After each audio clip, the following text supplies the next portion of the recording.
Independence and being able to do exactly what we want whenever we want to do it is one of the hallmarks of our modern society. But what happens if that independence is taken away from you? And it's not because somebody else took it away from you, but it was taken away from you because you didn't put in the time and the effort to make sure that you kept it later in life. If you're new here, my name is Dr. Drew Cruz. I'm a physical therapist. I've been working with older adults for the past 7 years, and I have a few thoughts and opinions on why strength is the best long-term investment that you can make for yourself. In this video, we're going to cover 3 main topics: why strength actually matters, what happens whenever you don't train for strength for later in life, and what you can do today in order to help make sure that you are prepared for 20, 30, even 50 years into the future. So to start off with, talking about strength, why does it matter? Why is it so important? What we don't realize is that what we are able to do day to day depends very heavily on how much strength that we actually have. Now, in our modern society, there's not very many strength demands that we have. Most of the time we are sitting, most of the time we have sedentary jobs, and we no longer are doing a lot of hard manual physical labor in order to help maintain our strength and maintain our stability, maintain our cardiovascular system. And I think that's pretty well seen by the statistics that show the increasing rise in diabetes, increase in high blood pressure, increase in obesity, and increase in other metabolic diseases and that kind of and that sort. The other thing that matters about strength is that, and I'll tell a story about this because it's something that I've been seeing in my practice quite a lot since I've gotten out of school, over about 7 years ago now. Because I generally work in a rural setting and in a setting where there's just not a lot of people are moving to this area, let me put it that way. I generally work with older adults, geriatrics, and typically they are coming to see me because their doctor or their adult child has said, hey, you need to go to physical therapy because you are falling or you're having a harder time getting around. And so they come in, we talk, we see what's going on, and I have them stand up and sit back down in a chair. Easy enough test. You'd be surprised at how many people are just unable to do that either correctly or at all without using their hands, or needing some kind of cueing in order to be able, some type of me basically coaching them through the process so that they can actually do it correctly and use the most muscle mass that they can in order to help get themselves out of the chair. For some reason, I haven't figured it out yet, but it seems like as we get older, or as people get older, they forget how to even get up out of a chair without needing to use their arms. And this is stuff that didn't just happen you turn 65 and part of your Medicare starter pack is you get here's all your medications, and then here's your inability to get up out of a chair. These are people that have invested in themselves for years. They invested in their family, they invested in their retirement funds, they invested in their house to be able to stay there. But whenever rubber meets the road and whenever it comes to the point of actually physically showing up for themselves and physically having the reserves in the bank to be able to pull those deposits out for strength and for independence, there's not a lot there to pull from.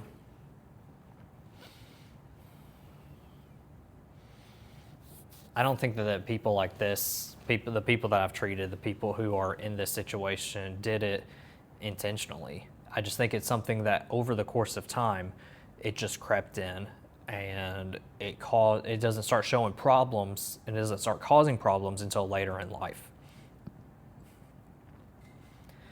So what do I mean by all this stuff? Why am I harping on this? Well, we have research that shows that for every decade after we turn 30, we lose anywhere between 3 to 8% of our muscle mass per decade. That increases once we get older. It gets closer to 15% of our muscle mass will decrease from per decade after about the age of 65. So And that's by doing no training whatsoever. That doesn't apply to somebody who is fit, somebody who is training on the regular right now, but it is something for us to be mindful of. You know, I look at and I work with people who are older adults, and I realize the struggles that they have. They're already at a decreased capacity in the first place. They already are having trouble getting up out of a chair, carrying their groceries, being able to just go to the doctor and come back home without being wiped out. And then you add on top of that trying to gain muscle. It's so much harder for them at that stage to gain muscle than it would be for somebody who's my age, around 30, 32. We can put on muscle a lot easier than we can at a younger age than we can at an older age. And so that's kind of where some of my attention is going toward. I see what happens based on my clinical practice, based on what I see with people coming in to see me every day. And this is my clinic. This is where I work at.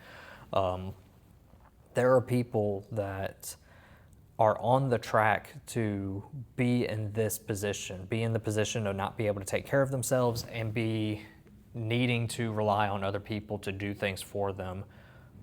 And it's starting right now. It's starting with people my age right now. And so I'm wanting to flip the script on that. I'm wanting to not just talk to people who are already in this camp, already who are older and are in need of some strength training or in need of help with this, but I'm also wanting to talk to people like me, people who are my age, who want to be able to show up for their kids, want to be able to be available and there and be just the most,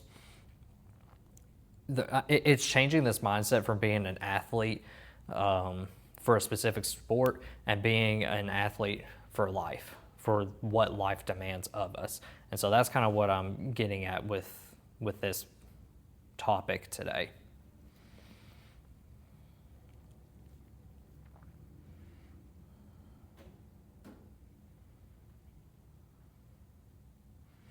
So we have a decreased ability to gain muscle as we get older. We are actually losing muscle mass if we're not training every decade after the age of 30. So what does this actually mean for us? It means for people who are in my age group that we need to start thinking about this and reframe what it is that we're doing in terms of exercise. Let's say you're somebody who is not active at all. Just being able to do something is better than nothing to start off with. And so if there's one thing that you can take away from this, if you're somebody who is inactive but realizes, hey, this is something that I want to be able to get ahead of, then being able to start with something is better than nothing. One thing that I've been working on, and I'll probably make a video on this after I get done with my little experiment on it, is I've started rucking, and I plan on doing it for 30 days straight.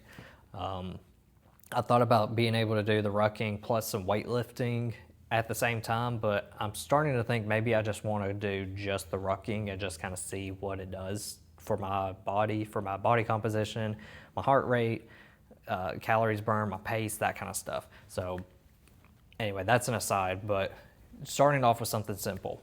It may just be walking on the treadmill. It may be taking a walk around the block.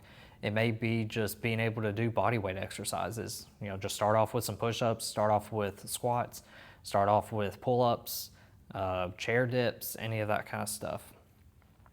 Now, for those of us who have been, athletes in the past, I ran cross country whenever I was in high school and in college, and then I got into weightlifting whenever I got into PT school. But I always had an on again, off again relationship with my training once I got out of that team environment that I had with cross country. I just struggled with being able to stay consistent, especially as I was navigating being a new professional and being a new dad and trying to figure out what am I doing, how am I doing, going through a few personal struggles along the way as well.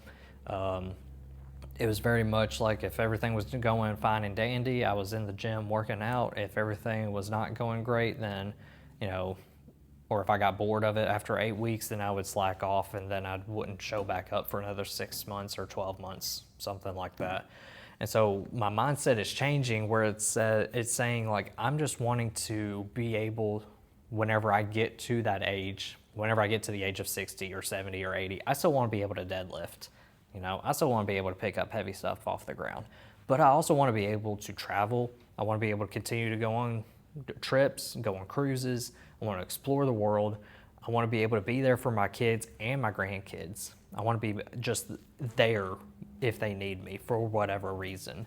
I want to be able to still take care of myself. I want to rely on me and not have to rely on other people to do the things for me until it gets very much to the point where I just flat out am not able to do that anymore, because my motto for life is that I want to live long, I want to die fast. I don't want to have a long drawn out period of time where I'm technically living, but I'm not able to do the things that I'm technically alive. I technically have a heartbeat, but I don't have the ability to go out and do my own grocery shopping or drive myself or get to the gym and work out or go to church or do any of those things. I want to still be able to do all of those things until basically my body has said, all right, enough is enough, and my time on this earth has come to an end. And so maybe as you think about this, as you start thinking about, well, what kind of life am I wanting to live? What kind of person am I wanting to be? This is a hard thing to do for some of us, because we're looking at what we would like to be 30 years from now. Like, I'm 32 right now. My dad is 62, and he just recently retired. And I'm looking at my dad and how he is, and I'm looking at myself and how I am, and what am I doing right now that is going to get me to the point where I'm at 62, where I can start doing some of the things that my dad is doing right now? What kind of lifestyle do I need to live? What kind of exercises do I need to be doing? What kind of stress management do I need to be doing? How's my sleep? How's my nutrition? All that stuff take into account. And so again, and then I just want to see how I am at 72. I want to see how I am at 82. And if I am living long enough to that point, what am I like at 92 and maybe even 102? It's this idea of, I'm training right now. What I do here on my squat rack, what I do with my weights, what I do outside of all of this is supposed to be to help me in life. Not so much, I'm not really going for being able to increase my mile time, increase my pace. I'm not looking to increase my how much I can squat, how much I can deadlift, how much I can bench press, none of that stuff. I'm not doing it just for vain glory or to aesthetics. I'm not really going on the aesthetic side of things either. I'm just wanting to be a capable human being. And my training is starting to reflect that now. Since I started earlier this year, at the start of the year, my training is starting to reflect that. So, it started off just being able to have a base layer of strength, reasonably strong. And now I'm doing things that I want to be able to do that are going to help move the needle forward a little bit for me. And so if that sounds like you, then some of this content that I'm creating, some of the things that we're doing, this is going to be tailored for you. So let me guys know in the comment section down below. Like, what do you think about aging? What kind of person are you wanting to be whenever you grow up, whenever you get older? If you're in this boat right now, if you're in that older adult category, give us some wisdom. Like, if you're up and moving and you're strong and weightlifting, then tell us what you're doing. Tell us your philosophy on life, because honestly, that is one of the greatest things that I get out of working with older adults, is that I get a different taste of their philosophy on life. And I have seen quite a lot of different things, and I can tell you, I can see how a person is. I can almost guarantee at this point what their lifestyle is like, and like what kind of fulfillment that they have. And honestly, like, what kind of life are they living and have been living, because it just shows at that age. Like, at that age, you've been living that way for a while, and it shows, what kind of mindset that you have on living and on life. So any kind of wisdom that you could put down in the comment section below, I'd appreciate it. If there's anything that you can get away from this episode and this video, is that let's try to reframe our focus on what it means to exercise in our 30s, our 40s, and our 50s, and what does that look like for our 60s, our 70s, and our 80s. If this is you, if this is something that you want to dive into a little bit more and something that you want to follow along with, I'm going to be, doing little experiments, little fitness experiments as time goes on, other wellness type experiments as well that I think are going to be beneficial and helpful. And then there's also going to be more education and more things to talk about in the near future. So thank you guys so much for watching, and I'll see you in the next one.